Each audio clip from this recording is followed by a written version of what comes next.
Johnny, just initially, can you tell us about your injuries right now and how you're doing? Injuries are not life-threatening, but they're very painful.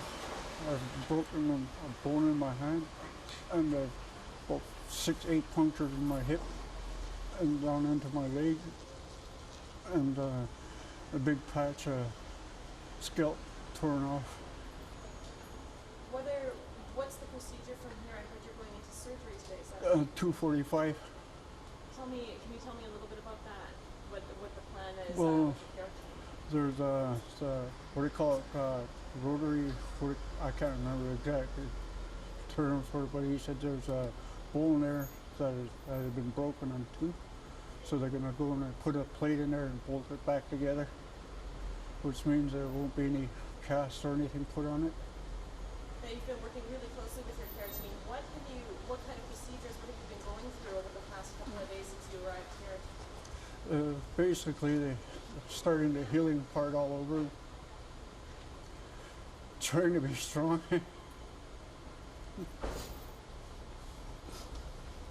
It is tough.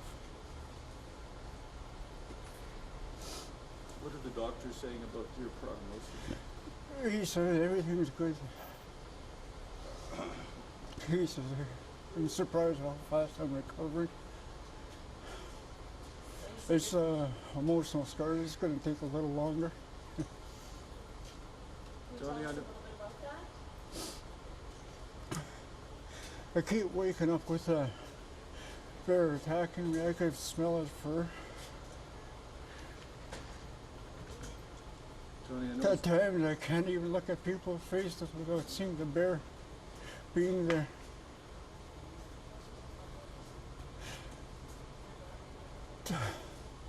Johnny, I know it's really difficult, but can you tell us what happened on that day? I was getting ready to go do some berry picking, and because there was nothing to do on that day, and some people seen some dogs chasing a grizzly bear with some cubs.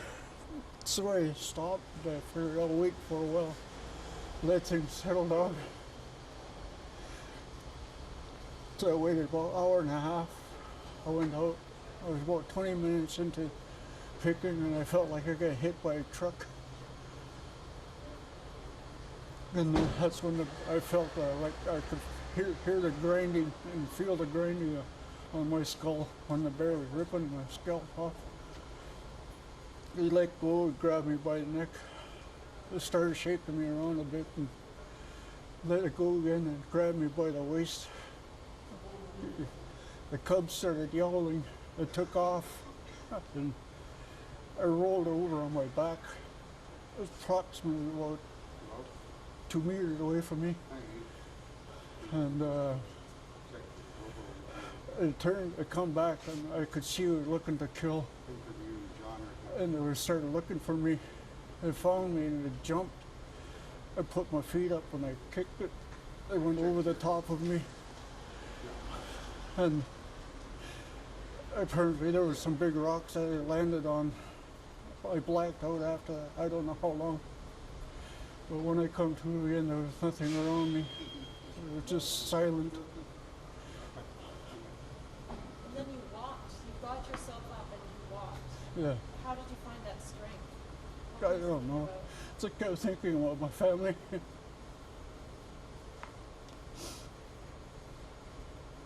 you're here with you now. Tell me, what has that meant for you in your recovery? It means the world to me.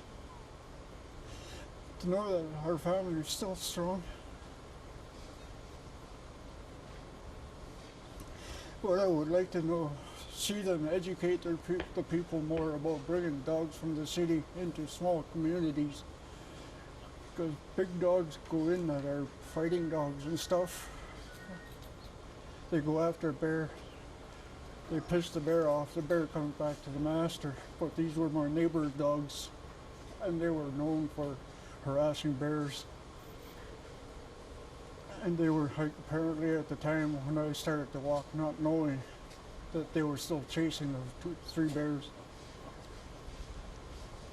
Now, looking ahead, it's a long road to recovery.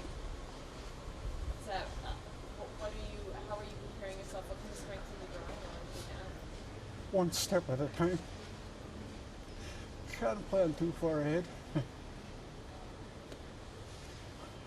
All I know is the next step is it's got to be a stronger one. Johnny, looking back at the moment of the attack, is there anything you could have done differently? What happened there? I don't think anything could have been done differently, but future prevention of bringing dogs from the city into the small communities would be a smart move.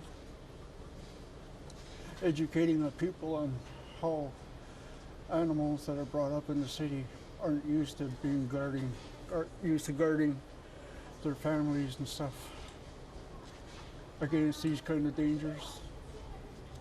Because all they see is a big thing to play with, and when they get mad, they turn and run. So in the future, I'd like to see them stop taking dogs from the city into smaller communities like that. So, can you tell us, was the problem the dogs aggravated the bear and then ran away, and then you were left there with the bear? Is that what happened? Yes. That's why I'm saying I'd like to see more education on that.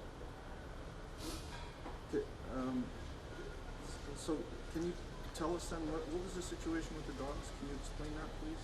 What's that?